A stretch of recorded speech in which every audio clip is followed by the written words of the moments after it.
and welcome to POLI-TRICKS, with Mercer Precott and his band of eclectic cronies, bringing you the news you can use as it pertains to the idiocracies in politics.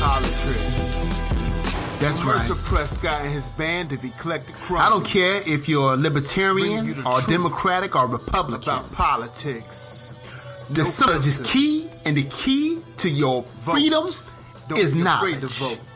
Vote. Or your ass. Don't forget to vote.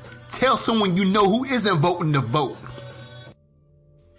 And welcome to another episode of POLI-TRICKS with Mercer Precott and his band of eclectic cronies. On today's episode, we're going to be gentlemen. I know. Rare, very rare. Because you just have to put the realness out front.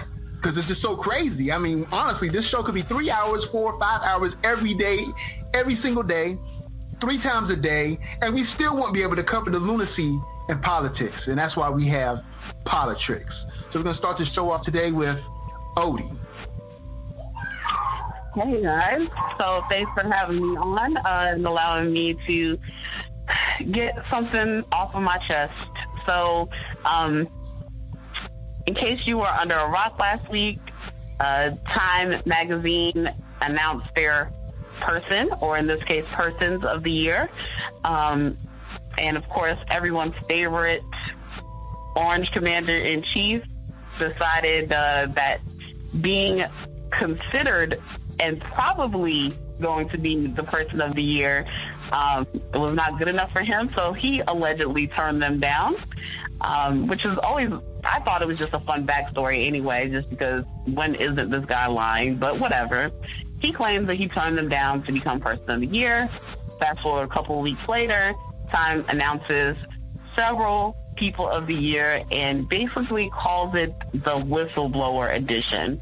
And basically featured some women who were part of the Me Too movement. And of all people, Taylor Swift, who I cannot fucking stand.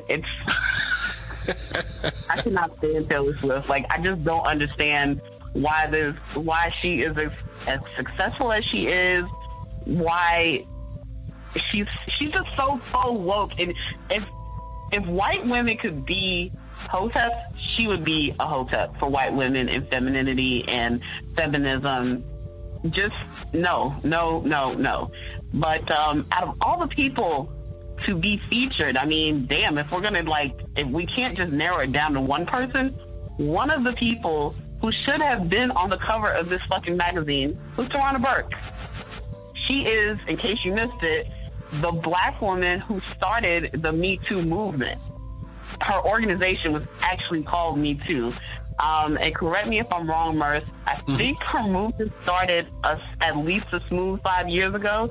So she's not just like on the wave of women that's like, oh, like, let me just go ahead and put this hashtag and then that's going to be my social activism contribution to this wave. So she's been riding this wave. She started the wave. Yeah, actually, her organization started 10 years ago, back in 2007. Oh, okay. I had 2012 in my brain. So forgive me. I definitely did not give her the due props that she deserves.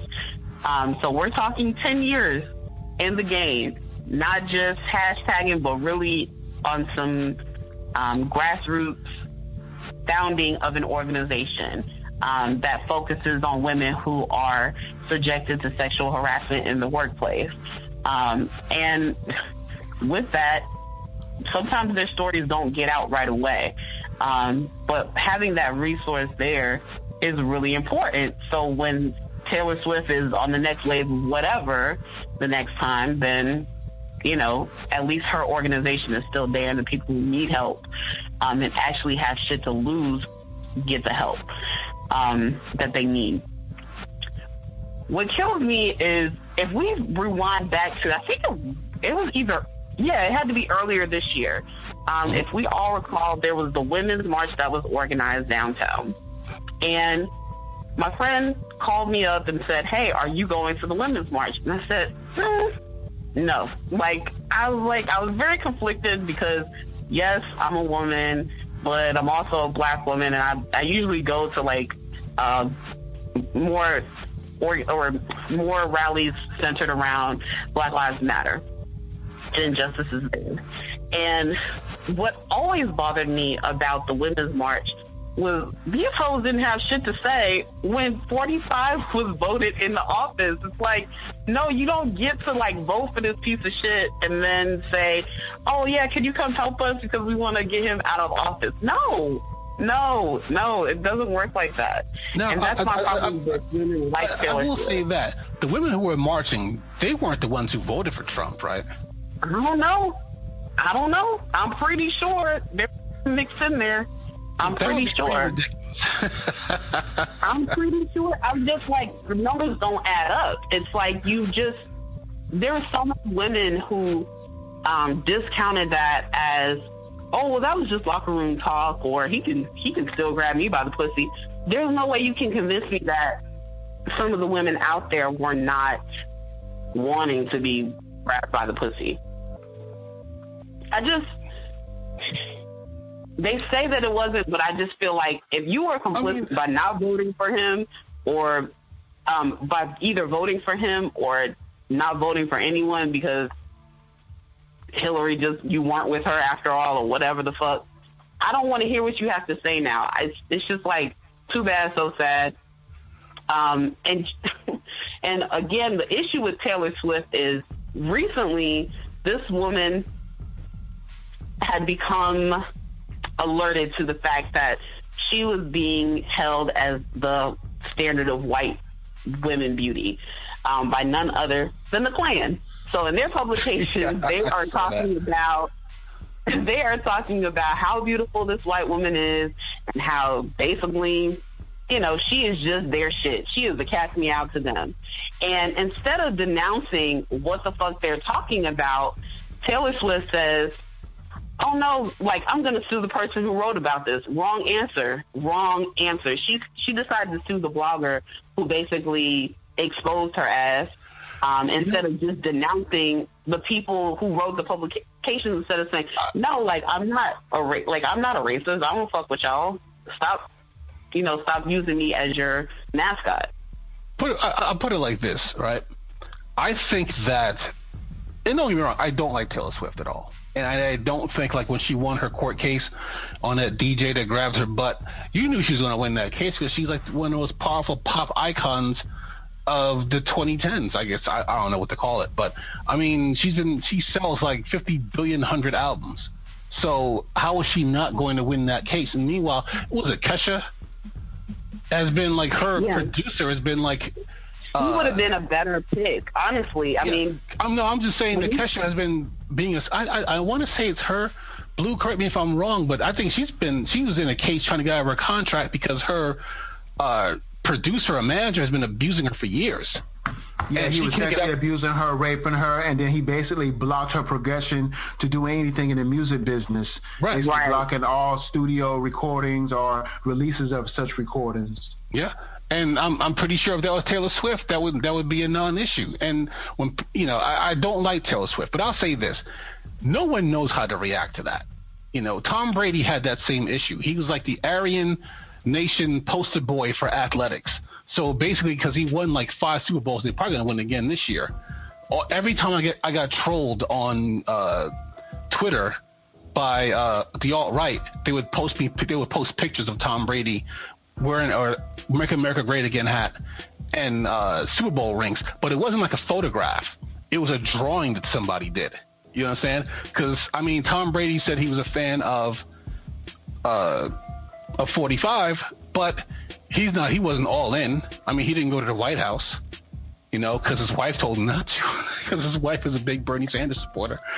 I don't know if he was Bernie Sanders or Hillary Clinton, but she's definitely a progressive. She's not into Trump like that. So I would say this. But I don't know how to. I mean, if I was her, I wouldn't know how to react to that. I might have done the same thing, but I know what you're saying. The smart thing to do would just be to say, denounce him. Just say, hey, like Bernie Sanders did about the whole Bernie Bros thing. He just came out and said, look, this is not what we're about. I'm denouncing this. And how is that? Taylor Swift should have done the same thing. Yeah. I mean, that's fine, but we can't hold. These are people. Wait. Whoa. First of all, you're not gonna beat up on my girlfriend like that. 2, I love that girl. I love her. I loved her since day one. Oh my gosh. You don't want that. I don't even look at Beyonce. All I look at is Taylor Swift. I mean, Beyonce is like ill compared to Taylor Swift. I mean, she's just so lily perfect. She reminds me of my childhood, like Snow White and the 7 Dwarfs and stuff like that. You dig what I'm saying? But I say all that to say this. We can't expect these people to get up on pedestals and declare and speak out on anything. They're people. Honestly, we can always point the finger at each other. How often have you been at a rally or at how you say, when you protest or whatever? I don't see you on the front line, so why would you expect her to do anything like that, which may jeopardize a fan base cutting her off for maybe $6 million?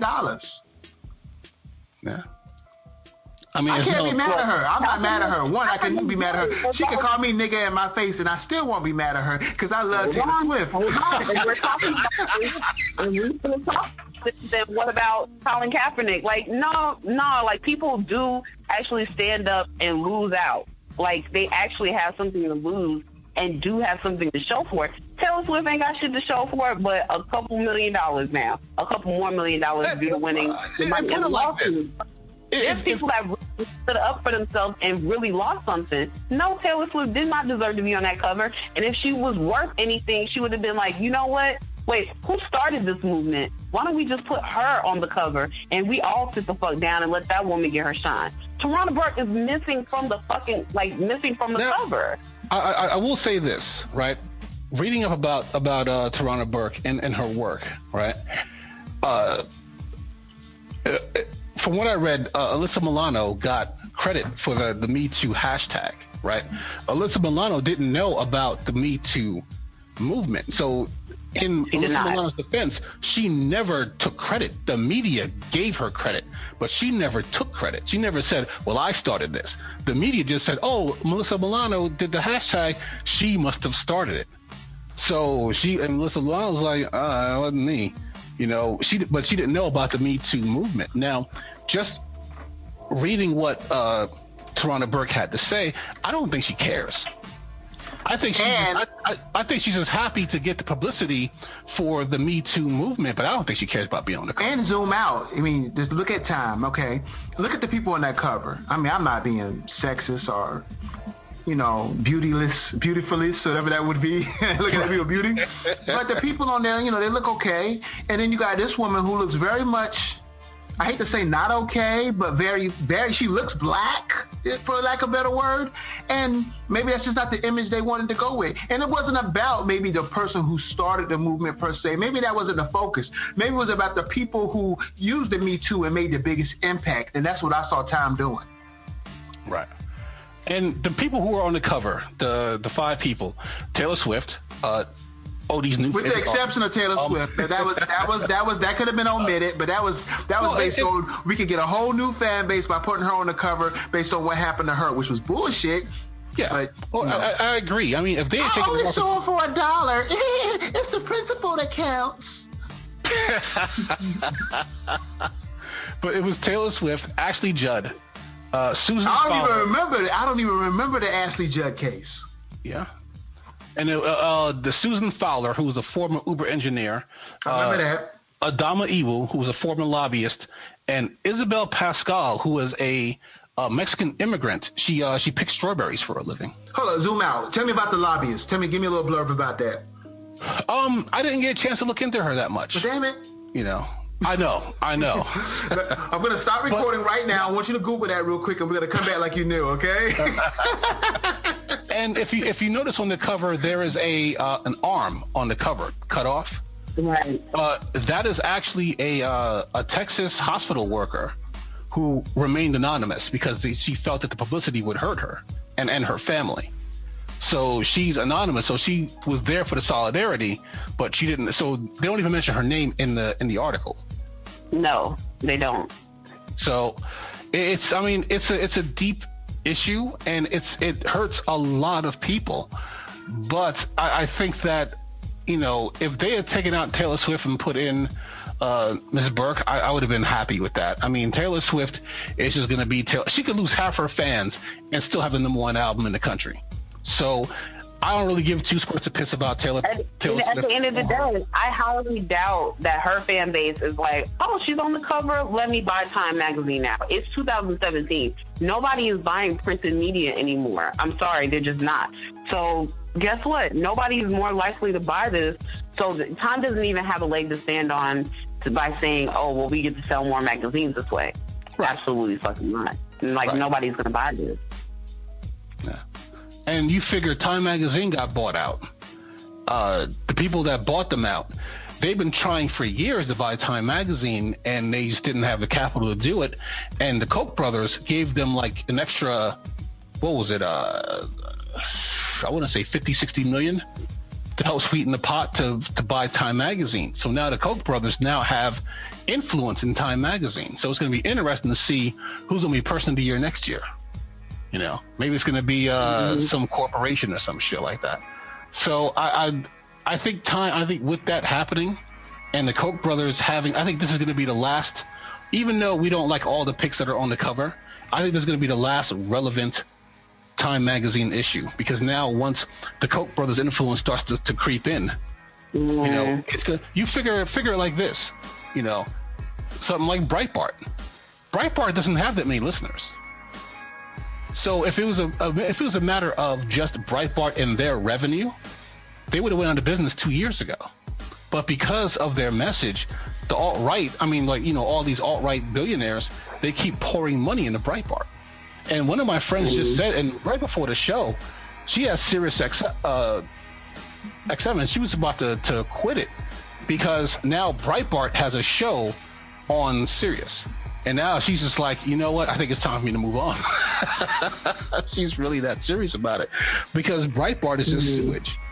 And now you figure people. Now I don't know if the Koch brothers themselves support these kind of publications like Breitbart and The Blaze and all that.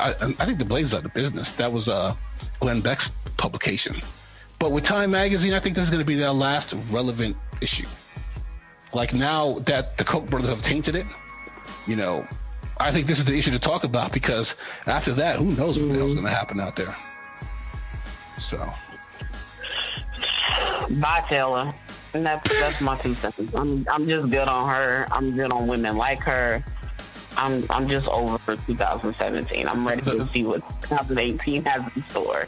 The Taylor Swift is what Carl Kalinske calls McFeminism. And he says the McFeminism because it's feminism that's as real as the meat in a chicken McNugget. Feminism. So, but I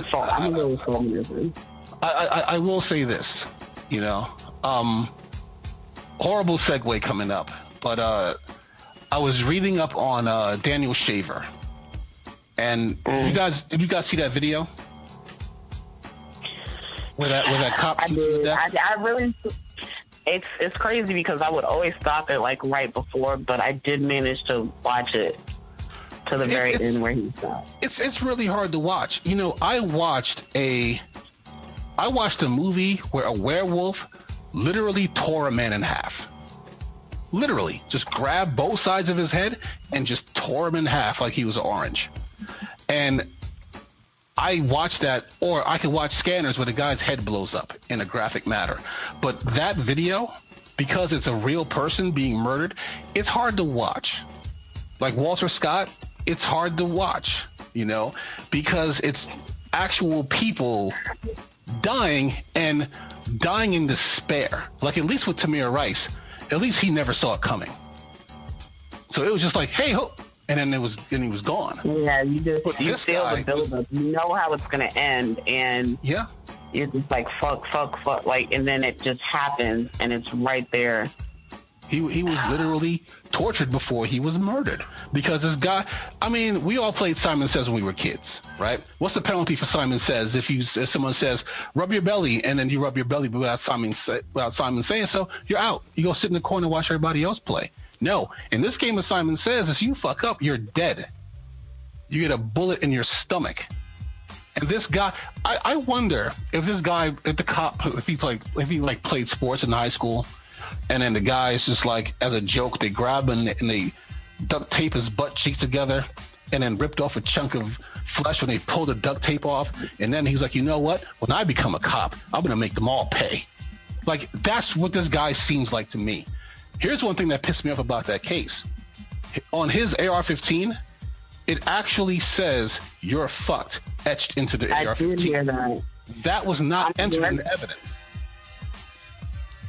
So I was wondering if you had verified that, and I'm glad you brought it up, because right before you brought it up, I was looking that up because I didn't want to say it if it wasn't true. Yeah, no, it was true, but they wouldn't allow them to enter it in the evidence because I guess they didn't want to paint the cop as a psychopath who etches "You're fucked" on his gun. I mean, and you don't even need that etching to see that, because this guy literally just told him, "Hey, listen, if you don't follow these instructions to the letter, I'm going to kill you."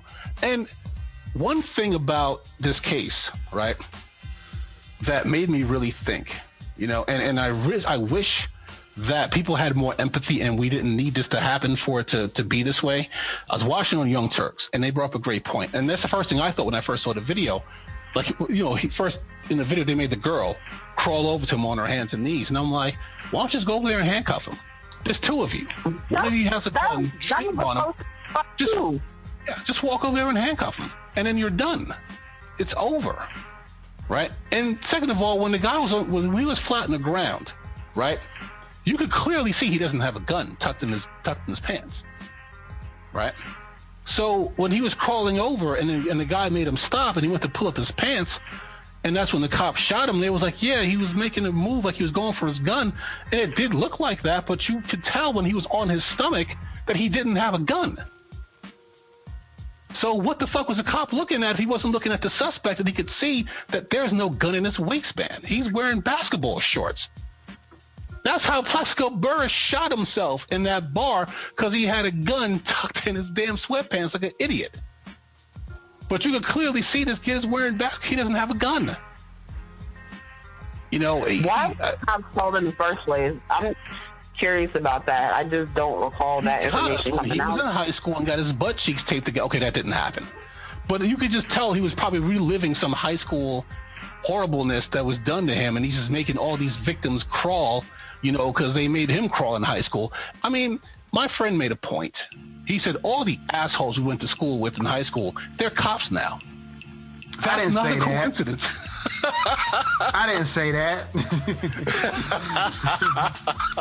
No, it wasn't you, Blue. It was one of my friends. It was one of my friends from high school. That is a true. I do notice a high trend like that. I went to Charleston recently, and a lot of people, I ain't gonna say they were like nerds or whatever. They just weren't. You didn't know them. You didn't see them. You didn't really notice them per se. They were kind of invisible people. Right. Might have been too chubby. Might have been bullied a little bit. And now, you know, years later or whatever, they become cops. But I found that the ones who had the most trauma in their childhood don't remain cops very long. They end up fucking up within 3 or 4 years. Yeah. Yeah, but Jesus Christ, what's the price to pay for that? Right. Like, how many people dying at 3 or 4 years? Your ass getting fucked up. Or like, you know, that shooting that happened in Charleston. I mean, I don't know that cop's backstory. He didn't go to any of the schools I went to. But, you know, hey, like you say, you know. But, you know, zooming out. Ain't got nothing to do with POLI-TRICKS. Bad segue. Hey, king of the bad segue. No, we find ourselves in situations in which, I ain't gonna lie, I've been confronted. I've been in some pretty hairy situations at times, and I know I played it cool, and therefore I'm still alive. But I know if I ran or if I bucked or if I acted stupid, I know for a fact, I promise you, I wouldn't be here today. Yeah. I mean, we have to be responsible for our own actions. I mean, not saying whatever they do to us justifies it. Okay, right. What about that guy, Eric, what's his name, Eric Garner, died in New York, choked out? Yeah. I mean, no, not saying that you should have been killed, because you definitely shouldn't have been killed. But, bruh, selling onesies is against the law, nigga. Why? Why? In front of a store that sells the full pack. Hello, why be a dumbass when you can just do that in your neighborhood? I mean, or just don't do it, you know? Right. But the thing is, the penalty for selling loose cigarettes, I mean, I hear what you're saying about not breaking the law, but the penalty for selling loose cigarettes is not death. And then the worst part is that guy who killed Eric Garner, he got a cushy desk job. He makes $100,000 a year now. Whoa! Let me kill somebody. I need $100,000 right now. I killed 4 people. Why don't I get $100,000? I killed 4 people. I killed 4 people before breakfast. Where's my check? But you figure it like this, right? With the jury letting this guy off, right? I mean, they acquitted him, right? You figure in the case of Walter Scott and Michael Slager, right? He got 20 years. But he didn't get 20 years for the murder. He got 20 years for violating Walter Scott's civil rights. Now, here's the thing. In his case, he was not acquitted. It was a mistrial. And it was only because one juror decided, he ignored all the evidence, every last bit of evidence, and just said, look, I'm not going to convict the cop. And that's how Michael Slager avoided a mistrial. I mean, he got the mistrial, but the prosecutor was like, look, don't go nowhere because we're going to do this again immediately. We're having this trial again. Mm-hmm. Prosecutor was like, fuck that shit. We're doing this again. Okay, he didn't curse, but you know what I mean. And then I guess Slager figured it like this, okay? I take the violating the civil rights, I get 20 years. But I have a chance to get out. If they hit that trial again, I mean, you figure if there was like 4 or 5 jurors who just said no, then it would have just been like, okay, whatever, I'll take my chances in court, you know. But here's the thing: there's only one guy, one insane guy who watched Michael Scott run away unarmed, and then Walter Scott run away unarmed and watch Michael Slager shoot him in the back. And this guy figured, okay, 20 years versus life. If he got convicted on that murder, he would have got life. He would never be getting out ever. So he just decided, you know what, I'm not going to roll the dice. I'll take the 20 years. But the fucked up part about that is, if it wasn't for that guy who made that video, Slager would have been cleared immediately because they would have believed this bullshit story about Walter Scott going for his taser and then he was fearing for his life. You know, just like this guy, the guy who shot Daniel Shaver. He said he feared for his life. This kid is on his knees crying. He's in tears. He's broke down crying because he knows. And here's the thing. If I was in this place, that might be me in tears crying. Because what else do you have to do not to get shot? What do you have to do not to get shot? Like, should he have just laid there and ignored the commands altogether and just, like, laid there with his hands down? Like, what the fuck are we doing? Yeah, I mean, making the play. And I just don't see how anybody can look at that and justify it. Right. And then a jury, all 12 of them said, nah, hey, he's good. But Cenk Uygur said it best on Young Turks, him and Jimmy Dore. They were just like, you know, now white people are starting to figure out what it means to be black in America. You know, because this kid committed no crime. They called him up there because somebody saw him pointing a gun out the window. You know what it was? It was he's an exterminator. So he had a couple of pellet guns that he uses to shoot at birds. And someone saw him pointing one out the window. Maybe he saw some birds. I don't know why he did it. But that's when the cops came. But he doesn't have a criminal record. He has a job. He's an exterminator. He hasn't done anything to anyone. And now he's dead. And then his killer was in court, and the police union was pretty much just like, I don't know why this thing went to court in the first place. Police unions suck dog dick. I just want you to know that. Put it like this. You remember the Pulse shooting in Orlando? The nightclub? Yeah. Mm-hmm. Yeah. There was an officer, Omar Delgado, right? He was one of the first responders on the scene. This guy was literally sifting through dead bodies to find people who were still alive and help them to safety. And they showed a video of him visiting one of the people who he saved, visiting him in the hospital, right? Delgado now has PTSD. So he's not even out in the streets anymore. He has a desk job now because he has really bad PTSD. He has nightmares. You know, I mean, in the movies it's one thing, right? In the video games it's one thing. But in real life, if you walk into a nightclub after a shooting and you just see all these dead bodies out there and you're sifting through all these dead bodies to find people who might still be alive, there's no way that's not going to affect you. No way. You know, and this guy is I don't really give praise to cops a lot. I try not to, but this guy is a hero, you know, because this is what you call an extraordinary circumstance. People may say, oh, well, he's a cop. He gets paid to do that. That's an extraordinary circumstance because there's a guy in there with a assault rifle shooting people, killing people. And he was one of the first people on the scene, and he went in there. He's a hero in my case. But here's what's happening, right? You have one police union out there who is praising killer cops. This guy helping people, right? He has, they're letting him go at the end of the year, right? Because he's on desk duty. They need someone who's going to be out there in the streets. So they're going to let him go and hire somebody else, right? If he works another 6 months, he'll have 10 years on the job. And at 10 years, if you're forcibly removed, you're entitled to 60% of your salary. Now, I know they gave a number a little bit higher than 60, but I'm just rounding it for simplicity's sake. He gets 60% of his salary as part of his pension, right? Now, if they let him go now, at the end of the year, he only gets 40%. So if they let him work another 6 months, he'll have his 10 years, and he's entitled to 60% of his pension. So now you get the goofballs out there who are like, yeah, well, he's been a cop for 10 years, so he probably makes $110,000 a year. So right? But here's the case. That was a good voice, Joe. That was a good voice. I like that. He only makes $38,000 a year.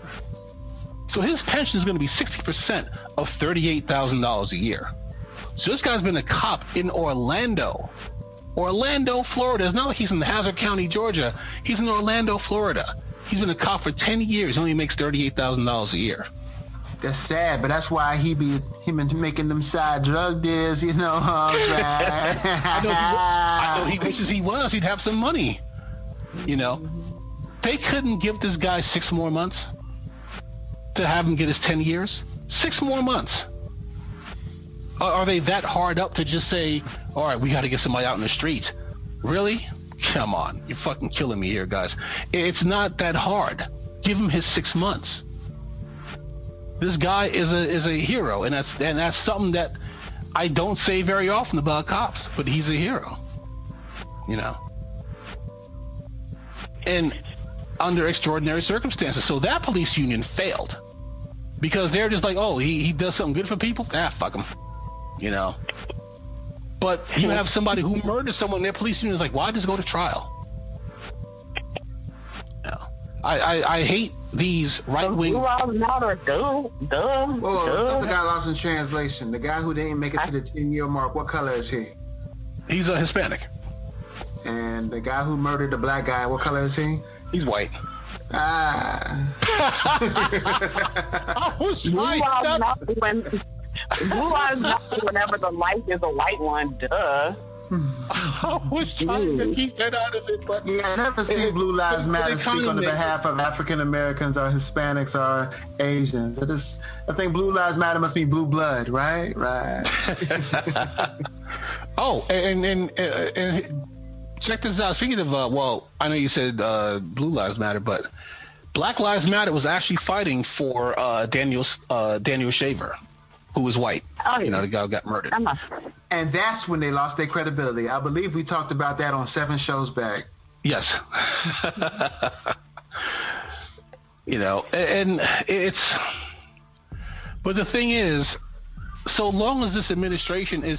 And at least when Obama was in office, right, you had the Justice Department trying to make changes, like what happened in Ferguson, where Loretta Lynch sued Ferguson because they cut a deal to retrain their cops, and then Ferguson tried to get out of it, and Loretta Lynch sued them.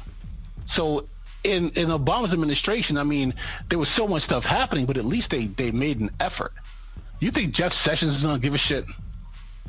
The fucking bigoted cookie elf possum kid? Nah, he don't give a shit. You know, but the problem is we're gonna get them niggas all up out of here. But the problem is nothing's ever gonna change because the Democrats they just embrace that culture of failure.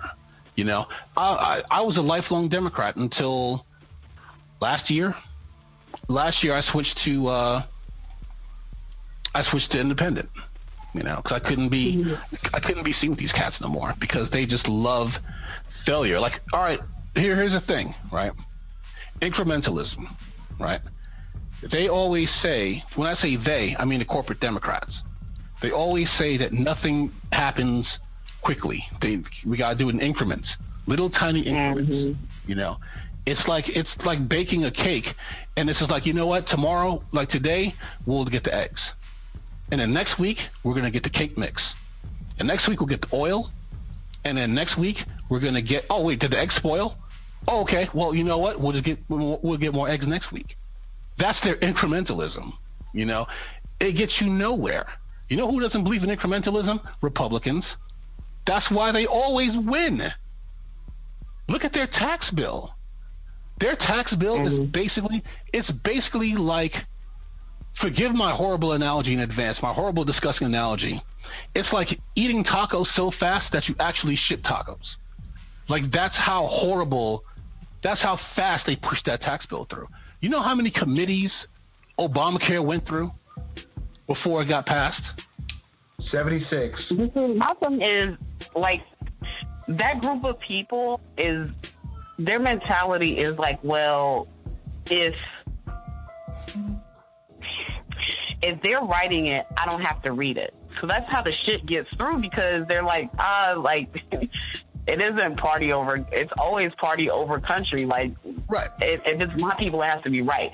And Democrats and liberals tend to be more cerebral, so they're going to be on some shit like, well, let me read this shit through. I'm not just going to pass it because my party said it was okay.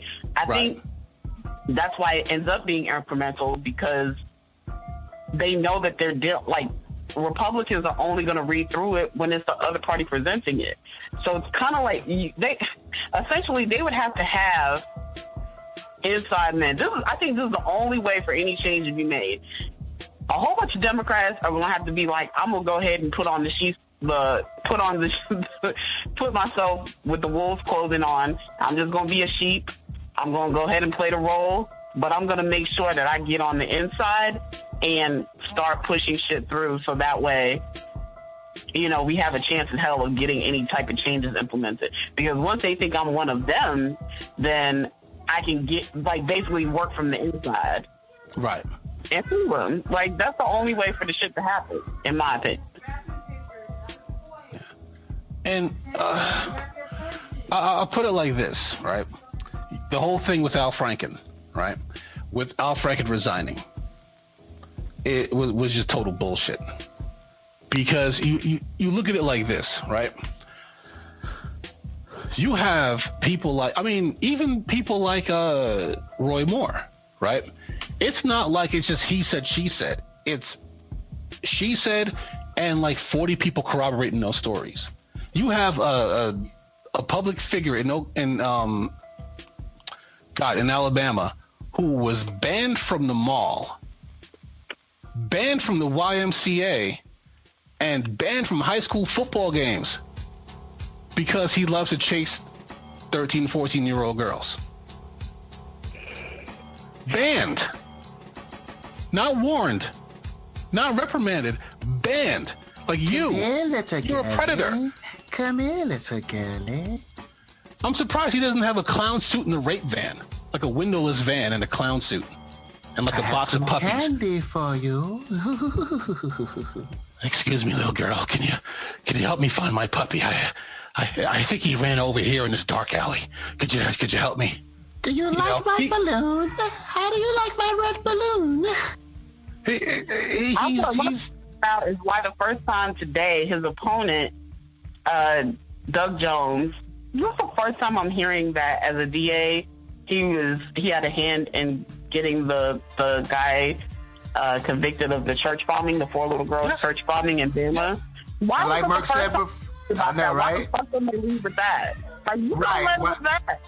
Right. Too little, too late. That's the MO of the Democrats, obviously. Yeah. The whole gosh, like, leave with that. The whole thing with the incrementalism, the fake, you can't have moral ground against people who have no morals. Because all you're doing is just cutting off your own legs.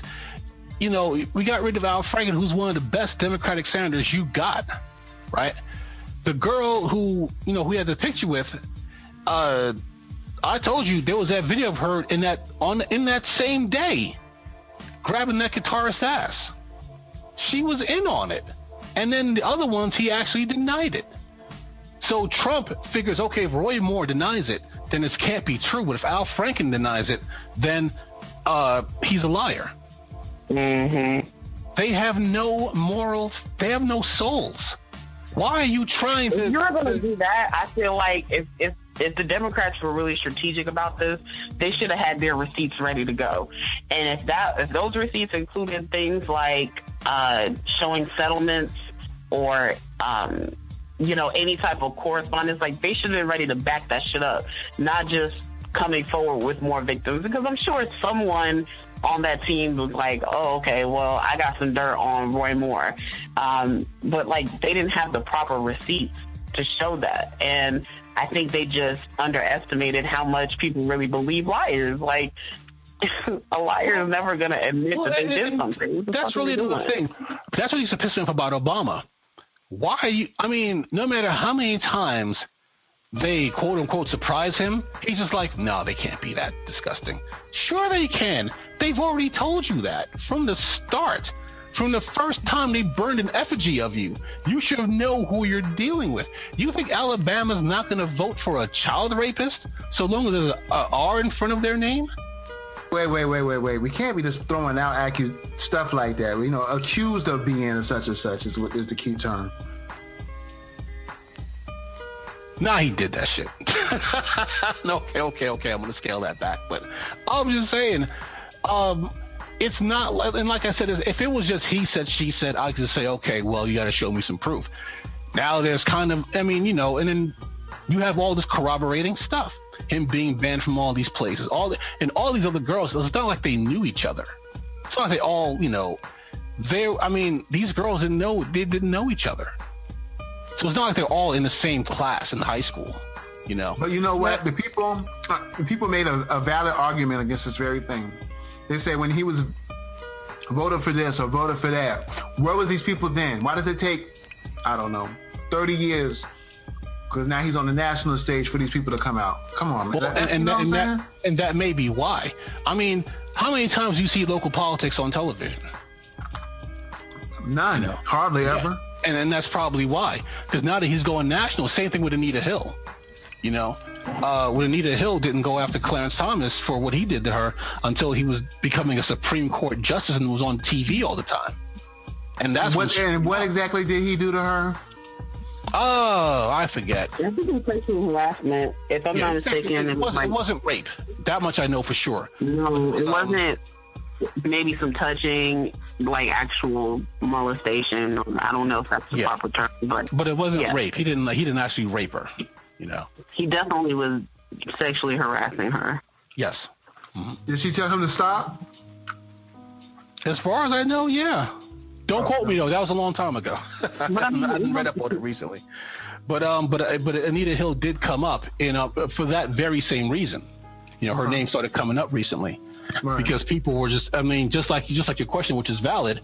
Why now? Why not when he was? Cause like you said, it's not like he just started running for public office now. This guy he was a DA. He was already, when he was going after these girls, he was already a district attorney. Mm-hmm. And then he became a judge, and I think he was removed from the bench twice. Don't quote me. No, for what? I know one time it was because he ignored an order. He had a statute of 10 Commandments put on public land, for the courthouse. And I don't even remember the 10 Commandments. Let me look that up real quick. Yeah. and they told him to remove it, and he refused.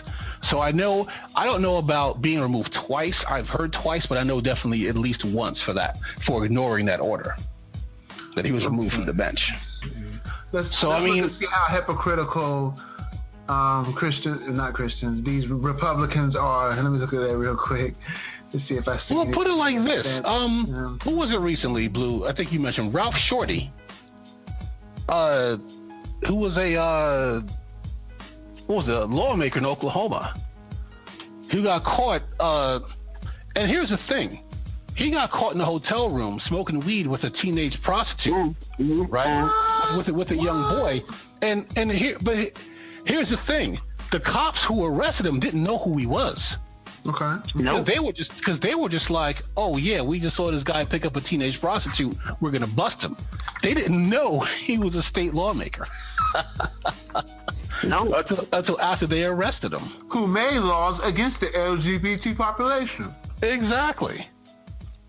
And he was just a self-hating member of the LGBTQ community. Charges upgraded to obtaining, having, and distributing child pornography. Yeah. So he's probably going to prison. Made a plea deal, no less than 10 years. They dropped three of the charges. What killed me, I think, the most about that video was how the cops was like, oh, we're not worried about a little bit of weed. I'm like, oh, so y'all was really about to let this white man off. Oh, no. They weren't worried about the weed. They were worried about him picking up that prostitute. That's what they were worried about. And it was all because the boy's girlfriend saw him get in the car with an older guy, so she followed him to the hotel and then called his dad because the boy had a history of substance abuse. I just had so many questions about that story. Like, when did the dad get the call to know that he was going to, like, when did he realize he was at the hotel? After his girlfriend followed him there, and that was almost immediate as soon as she saw the boy go into the room with the older guy. Yeah. But, I mean, why it took so long for the cops to get there? Well, they got to get all this, that's not No. I thought there was more time. Like, I thought more time had passed between when the parents were alerted. Because this kid did have a history of, like, running away. But you figure it like this, right? With all the stuff going on, the tax bill, Trump, everything, you would think that 2018 would be a bloodbath for the Republicans, right? Put it like this. This is how much Republicans are not used to governing, right? Long story short, that tax bill that they pushed is just full of error. You know what it's like, Odie? It's like if you had, you have a paper due tomorrow, right? And what's it, almost 8 o'clock, you just started writing it now. And you have to turn it in a few hours before you go to sleep, and there's all types of just errors on it because you rushed it, because you got to get it out. That literally would not happen to me. Right. Well, okay. Well, you're a very talented writer, so that's a different matter altogether. But let's just say if it was me, who's not that talented under pressure when it comes to writing a paper, and then having to get a few hours of sleep, it would be riddled with errors, right? Their tax bill is just because they shoehorned it. Like I said, it's like eating tacos and then shitting tacos because your body doesn't have enough time to digest it. You figure it like this. Remember we talked about the alternative minimum tax, right? Which is the floor for your taxes. It's the lowest amount that you could pay, right? And then they cut corporate taxes down from 35% to 20%, right? Their alternative minimum tax is 20%. So you know what that means? That means they don't get a tax cut for real. Because what happens is, now your corporate tax rate's 20%, but now your alternative minimum tax is 20%. So it's basically like going to a room where the ceiling and the floor are the same height. You have nowhere to go. That's how hastily they wrote this thing. They were supposed to eliminate the alternative minimum tax. And remember I said last week that they were looking at it and then they kept it in to appease one of the lawmakers to get them to vote for it. Not realizing, now it's just going to be a flat 20% tax because we loaded to 20% and they can't make it lower than 20% with their loopholes. That's how shittily written this bill is. Republicans don't know how to govern. You would think that the Democrats would just slaughter these guys. Okay? Like it would be vampires versus children, right? Where the vampires would just start picking them up and putting them in sacks and just taking them to their lair, stuffing them in the fridge until they're ready for them. That's how much of a bloodbath this should be.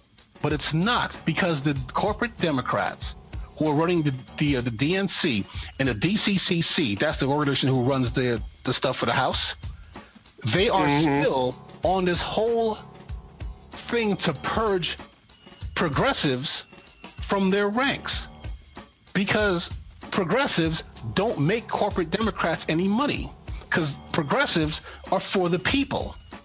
Corporate Democrats are for the corporations. It's in their name.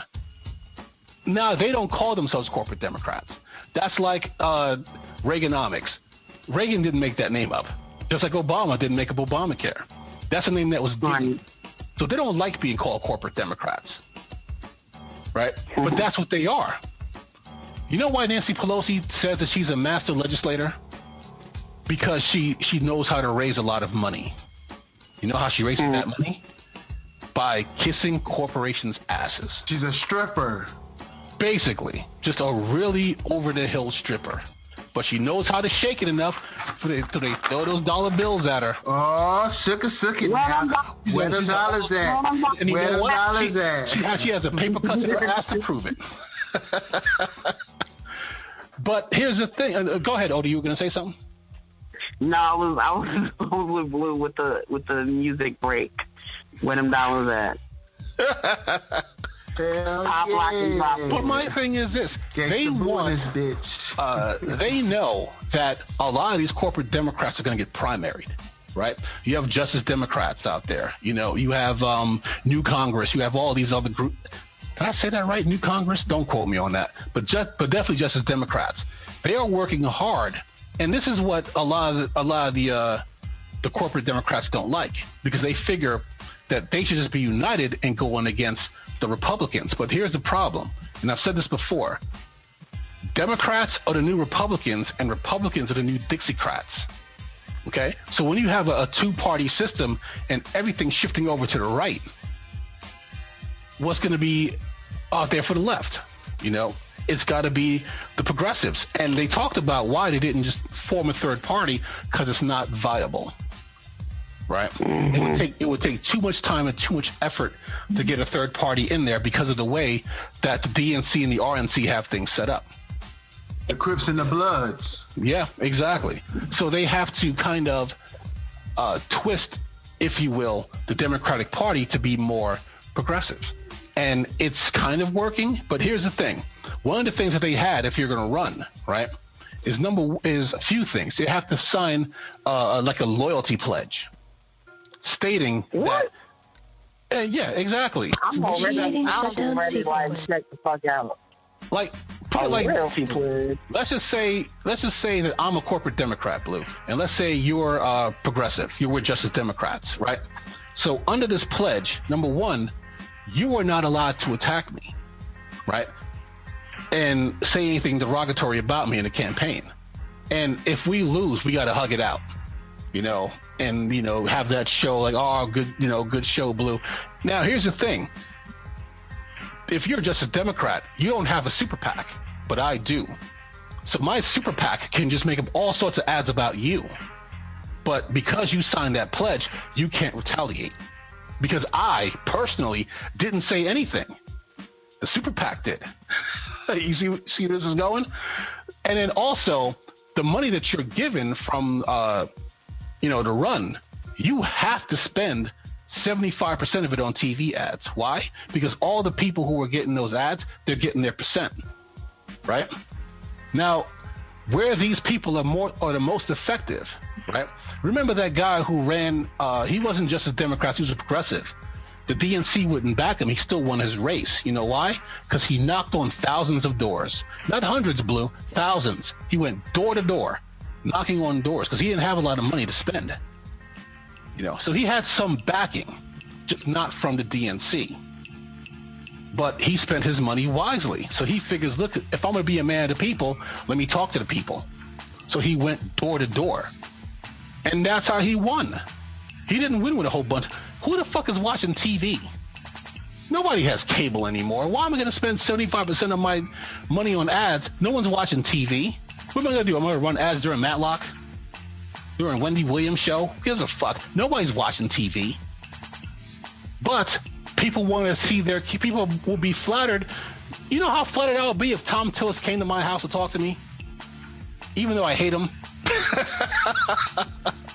because he wants to know what I think. He wants to know, first, why do you hate me? Maybe we can talk this out, But just the fact that these people are coming to your door and getting your vote, that's flattering. That's why people got mad about the whole Hillary thing. I'm like, look, I'm not going to just mail you my vote. You got to come get my vote. And Hillary didn't do that. Maybe because I told her my vote was in Wisconsin. She didn't want to go there. But I'll put it like this. Everybody's always, like I said on Saturday, everybody's, they're getting their Kiss the Cook bibs, and they're getting their chef's hats, and they're going to barbecue, try out the new recipes for the impeachment barbecue. There's not going to be an impeachment because the Democrats have already fucked this up. Because they've already pushed the progressives out because they want to make that money. Bernie Sanders said it best.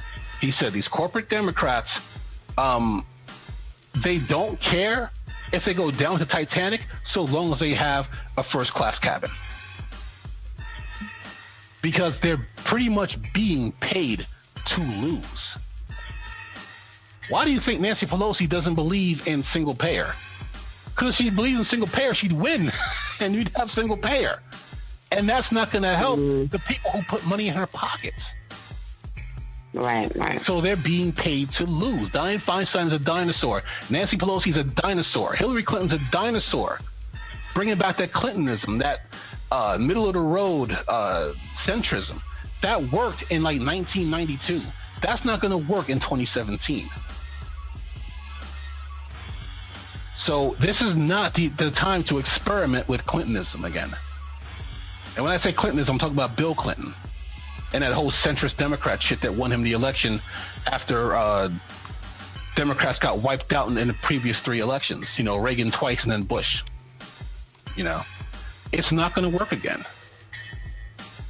It's just not. And I hate, and archive this, okay, and play it back in 2018.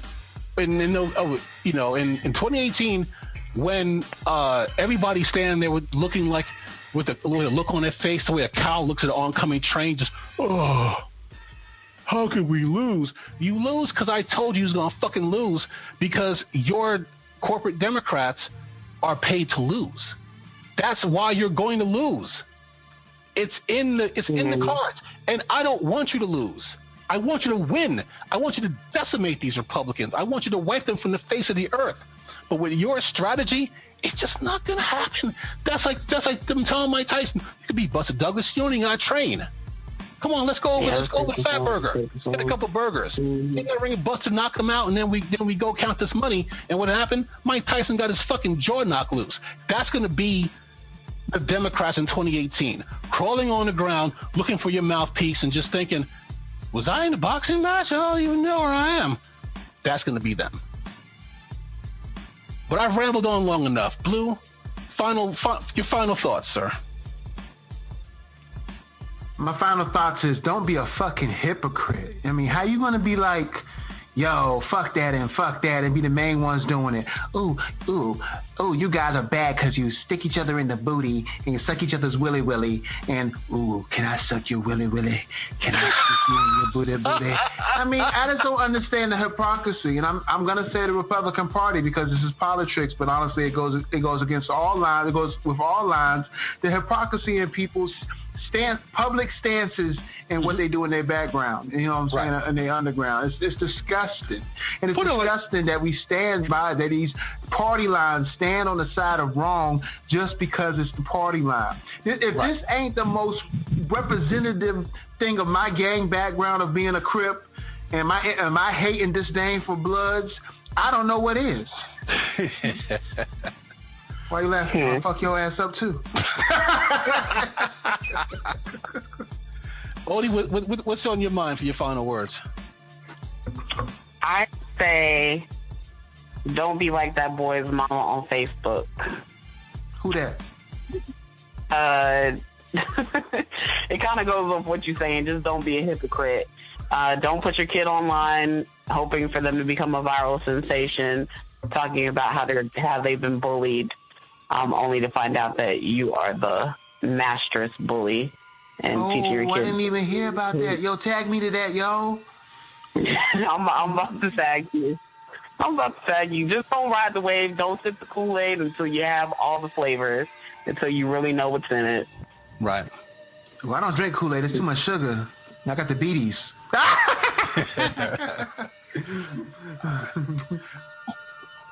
My final thought is this.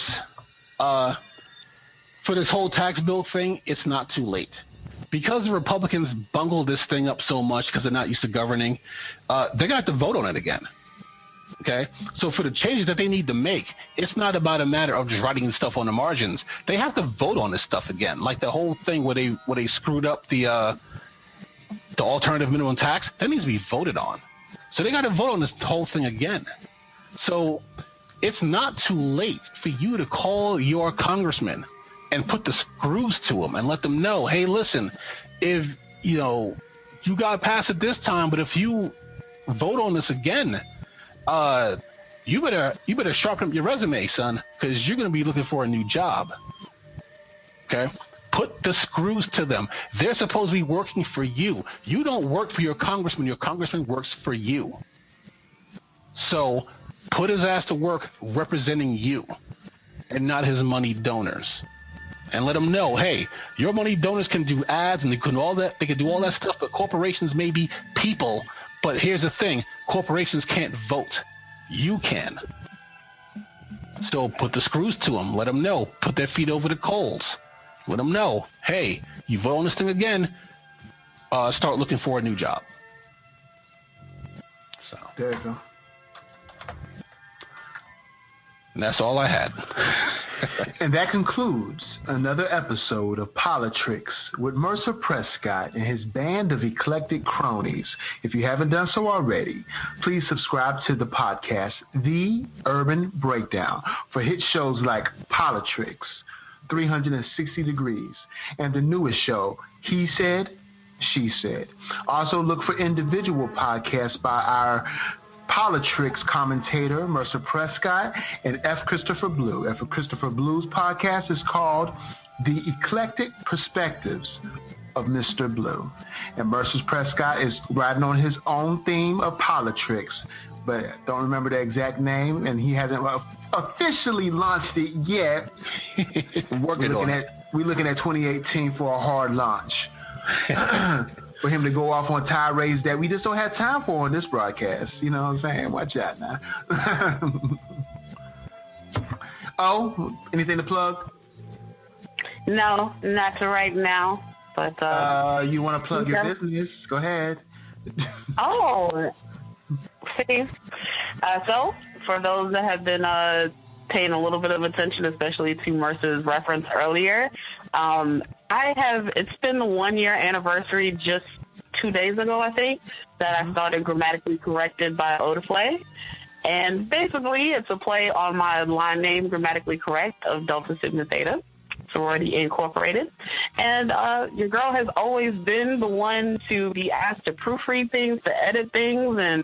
And for a year, I've found a way to monetize that, and I've also been creating original content, writing graduate papers, and just college level papers and creating presentations, and that covers MLA and APA format.